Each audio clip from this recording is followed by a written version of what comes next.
हाँ, good morning students.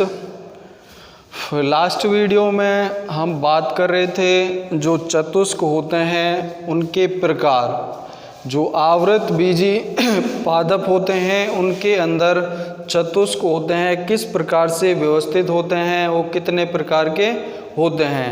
उससे पहले हम लोगों ने बात की थी जो लघु बीजाणु जनन होता है उसके बारे में, ठीक है। तो आपको बताया था जो लघु बीजाणु जनन होता है,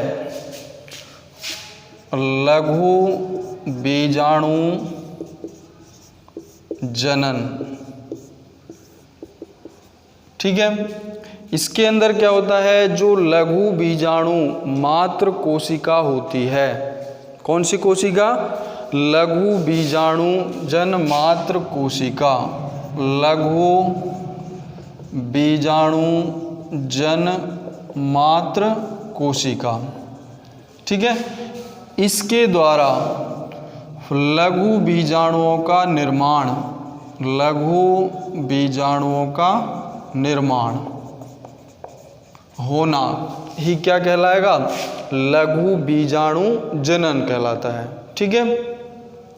इसके अंदर जो लघु बीजाणुजन मात्र कोशिका होती है, एक लघु बीजाणुजन मात्र कोशिका से 4 लघु बीजाणुओं का निर्माण होता है, ठीक है। चारों लघु बीजाणु एक दूसरे से जुड़कर एक संरचना बनाते हैं, चतुष्क। क्या बनाते हैं, चतुष्क। चतुष्क के अंदर क्या होता है, 4 लघु बीजाणु एक दूसरे से जुड़े हुए होते हैं। किसके द्वारा जुड़े होते हैं, कैलोस के द्वारा, इस रसायन के द्वारा जुड़े होते हैं। कैलोस का स्राव कौन से भाग द्वारा किया जाता है, टैपिटम के द्वारा। कौन से भाग के द्वारा, टैपिटम के द्वारा, ठीक है।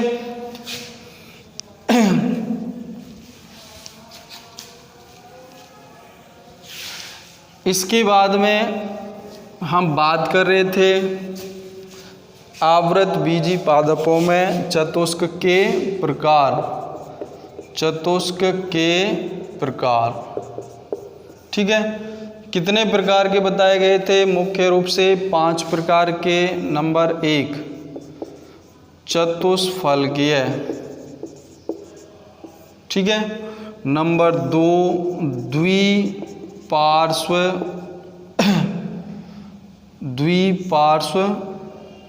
फलकीय, ठीक है। नंबर 3, अच्छा इसको बोलते हैं समद्विपार्श्विक, ठीक है। इसको रहने देना है, सॉरी। तो दूसरा क्या है अपना, समद्विपार्श्विक। तीसरा है क्रॉसित, क्रॉस्ड टेट्राड, ठीक है। चौथा है टी आकार, टी आकार, ठीक है। 5वां है रेखीय, रेखीय, ठीक है। तो चतुष्फलकीय है, इसके अंदर जो लघु बीजाणु होते हैं उनमें से एक ही तल में या आंखों के द्वारा सामने से देखने पर केवल 3 लघु बीजाणु दिखाई देते हैं, ठीक है। एक लघु बीजाणु दिखाई नहीं देता है जो कि पीछे स्थित होता है। कैसे होते हैं ये, इस तरह से, ऐसे, ठीक है। ये तो क्या है, केंद्रक हैं और ये लघु बीजाणु है। केवल 3 दिखाई दे रहे हैं, ठीक है। कौन से पादपों में पाया जाता है, आपको बताया था द्विबीजपत्री पादपों में। कौन से पादपों में, द्विबीजपत्री पादप। दूसरा है समद्विपार्श्विक, इसके अंदर क्या होगा, चारों लघु बीजाणु एक ही तल में दिखाई देते हैं, इस तरह से, ऐसे, ठीक है। ये कौन से पादपों में पाए जाते हैं, एक बीजपत्री पादपों में पाए जाते हैं। अब देखिए अपना तीसरा, आगे बढ़ते हैं, क्रॉसित। चतुष्क,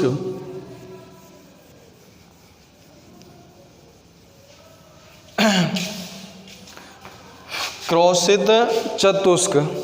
इसके अंदर क्या होता है, क्रोशित में जो लघु बीजाणु होते हैं वो 2 युग्म बनाते हैं। कितने युग्म बनाते हैं, 2 युग्म, ठीक है। और दोनों ही युग्मों में जो लघु बीजाणु होते हैं एक दूसरे से समकोण बनाते हैं, ठीक है। इस प्रकार के चतुष्क में लघु बीजाणु 2 युग्म बनाते हैं, ठीक है। युग्मों में उपस्थित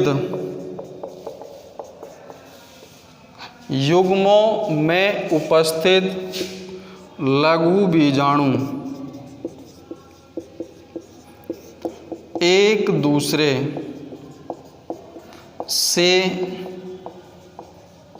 समकोण बनाते हैं, एक दूसरे से समकोण बनाते हैं। और क्या विशेषता होती है इसके अंदर, जो ऊपर का युग्म होता है उसके तो दोनों लघु बीजाणु दिखाई देंगे, ठीक है। और जो नीचे का युग्म होगा उसमें से केवल एक लघु बीजाणु दिखाई देगा, ठीक है। ऊपर वाले युग्म के दोनों लघु बीजाणु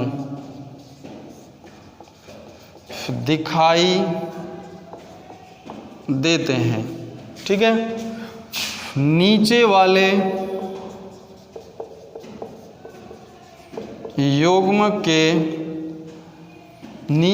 युग्म में से केवल एक लघु बीजाणु दिखाई देता है, ठीक है। ये जो चतुष्क पाया जाएगा वो पाया जाता है मैगलोनिया, जैसे मैगलोनिया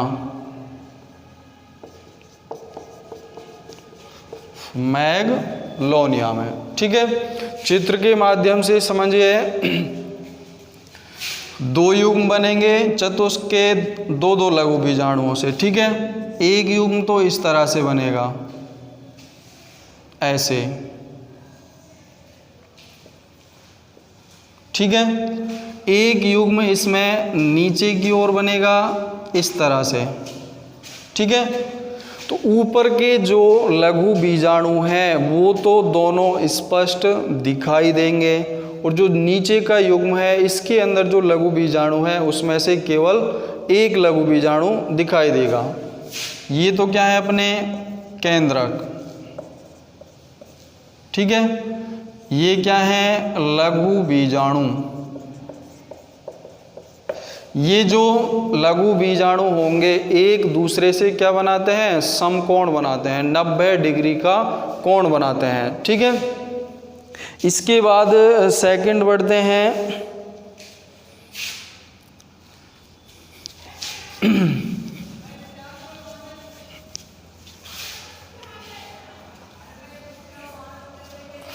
हाँ, ये कौन से पादप में पाया जाएगा, मैग्नोलिया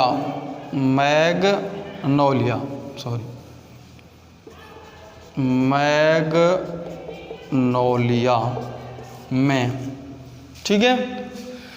दोबारा से समझ लो एक बार, जो क्रोशित चतुष्क होता है उसके अंदर जो लघु बीजाणु होते हैं 2 युग्म बनाते हैं, और दोनों युग्मों के जो लघु बीजाणु होते हैं वो एक दूसरे से समकोण बनाते हैं, ठीक है। इनको देखने पर जो ऊपर वाला युग्म होता है उसके तो दोनों लघु बीजाणु दिखाई देते हैं, और जो नीचे वाला युग्म होता है उसमें से केवल एक लघु बीजाणु दिखाई देता है, ठीक है। आगे नेक्स्ट देखिए, टी आकार, टी शेप्ड, ठीक है। इसके अंदर क्या होता है, इसमें जो लघु बीजाणु होंगे वो चारों ही दिखाई देंगे। क्या? चारों ही लघु बीजाणु दिखाई देंगे। लेकिन दिखाई कैसे देंगे? जो ऊपर के दो लघु बीजाणु होंगे वो तो अनुप्रस्थ रूप से स्थित होंगे। कैसे होंगे? अनुप्रस्थ रूप से, ऐसे, ठीक है। और जो नीचे के दो लघु बीजाणु होंगे वो ऊर्ध्वाधर स्थित होंगे। कैसे स्थित होंगे? देखिए चित्र के माध्यम से, इसके अंदर क्या होगा, दो लघु बीजाणु अनुप्रस्थ रूप से इस तरह से स्थित होंगे, ठीक है, ऐसे। और जो दो लघु बीजाणु होंगे वो ऊर्ध्वाधर ऐसे स्थित होंगे, इस तरह से।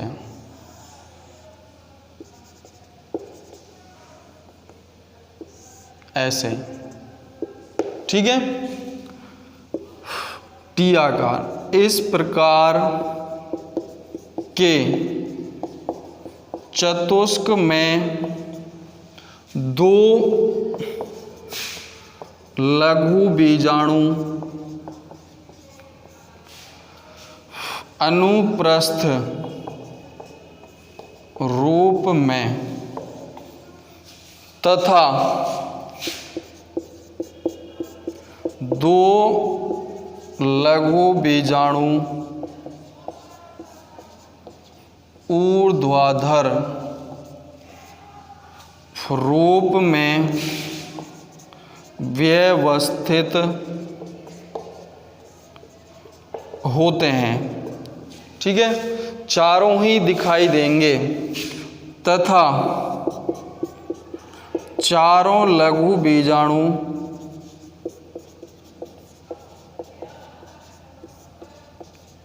दिखाई देते हैं, ठीक। जैसे कौन से पादप में पाया जाएगा? एरिस्टोलोकिया, एरिस्टोलोकिया,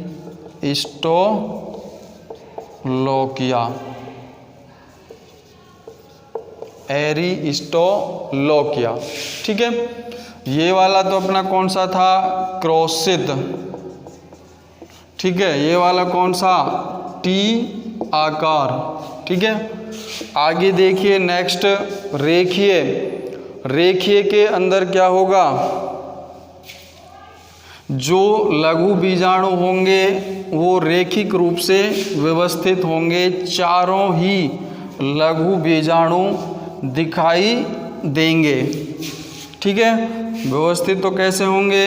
रेखीय रूप से, और दिखाई भी चारों ही देंगे, ठीक है।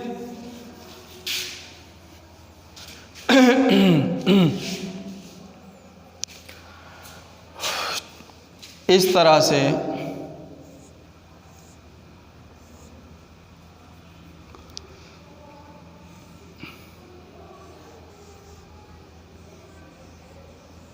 कितने हो गए? 3, 1 2 3 और 4। ये कौन सा हो गया अपना? रेखीय, रेखीय चतुष्क। देखिए इस प्रकार के चतुष्क में चारों लघु बीजाणु रेखीय क्रम में व्यवस्थित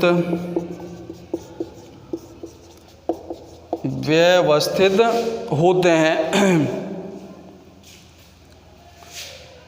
जैसे हेलोफिला, हेलोफिला, ठीक है। ये अपने चतुष्क कंप्लीट हो गए, ठीक है, जो कि कितने प्रकार के थे? अपने 5 प्रकार के। चतुष्फलकीय, समद्विपार्श्विक, क्रॉसित और रेखीय। ठीक है। इसके बाद में क्या था, कुछ पादपों में जो लघु बीजाणु होते हैं कुछ विशिष्ट संरचनाओं का निर्माण करते हैं।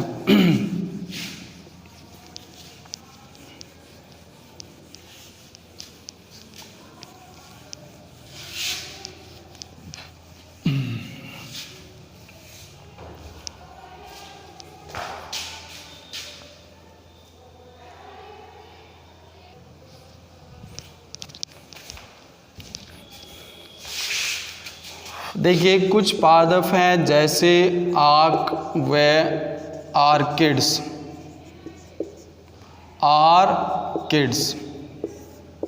इनके अंदर क्या होता है, जो लघु बीजाणु होते हैं कुछ विशिष्ट संरचनाएं बनाते हैं। इन पादपों में लघु बीजाणु कुछ विशिष्ट संरचनाएं बनाते हैं,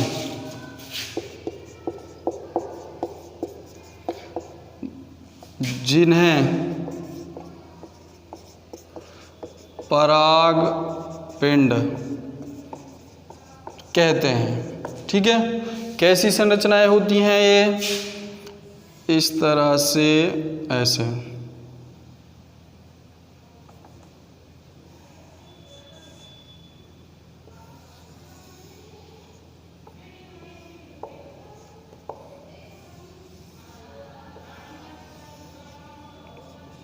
ऐसे। ठीक। इनके अंदर ये क्या है, परागकण, और ये जो संरचना है यह है परागपिंड। कौन से पादपों में पाई जाती है, बनती है संरचना, आक और आर्किड्स में। ठीक है। इसके बाद में कुछ और पादप हैं जैसे ड्रोसेरा व टाइफा। इनमें क्या होता है, जो परागकण होते हैं या फिर लघु बीजाणु होते हैं वो परस्पर जुड़कर संयुक्त परागकणों का निर्माण करते हैं। इनमें लघु बीजाणु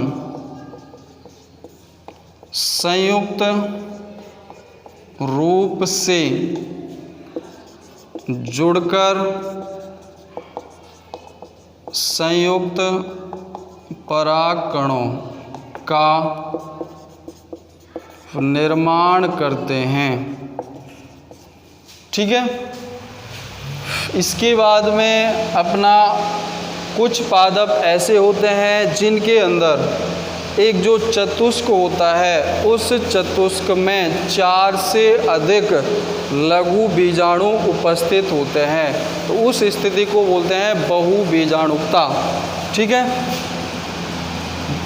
क्या बोलते हैं उसको, बहुबीजाणुकता। बहुबीजाणुकता।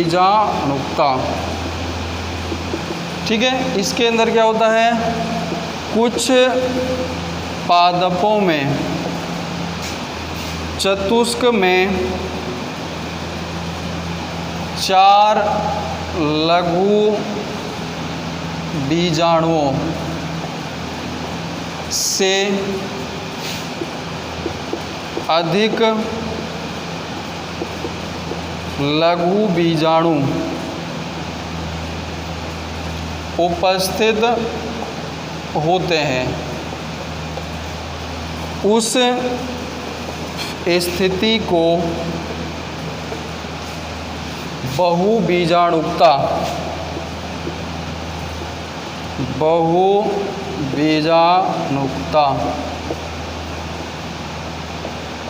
कहते हैं। ठीक है।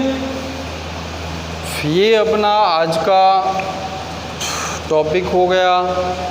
देखो आर्क व आर्किड्स, इनके अंदर क्या होता है, इनके अंदर जो लघु बीजाणु होते हैं वो कुछ विशिष्ट संरचनाओं का निर्माण करते हैं। उन विशिष्ट संरचनाओं को ही क्या बोलते हैं, परागपिंड। इस तरह की संरचनाएं बनाते हैं, ठीक है। इसके बाद में जैसे ड्रोसेरा है और टाइफा है, इनमें जो लघु बीजाणु होते हैं एक दूसरे से जुड़े हुए होते हैं, संयुक्त रूप से होते हैं वो, तो उनको क्या बोलते हैं, संयुक्त परागकण बोलते हैं। क्या बोलेंगे, संयुक्त परागकण, ठीक है। इसके बाद क्या कुछ पादपों में देखने को मिलता है कि जो चतुष्क होता है, सामान्य रूप से चतुष्क के अंदर जो लघु बीजाणु होते हैं कितने होते हैं, 4। लेकिन कुछ पादप ऐसे होते हैं उनके अंदर एक चतुष्क में लघु बीजाणुओं की संख्या 4 से अधिक होती है, 4 लघु बीजाणुओं से अधिक लघु होते हैं वो, ठीक है। तो उस स्थिति को क्या बोलते हैं, बहु बीजाणुकता, ठीक है। आगे हम नेक्स्ट वीडियो में पढ़ेंगे। Thank you.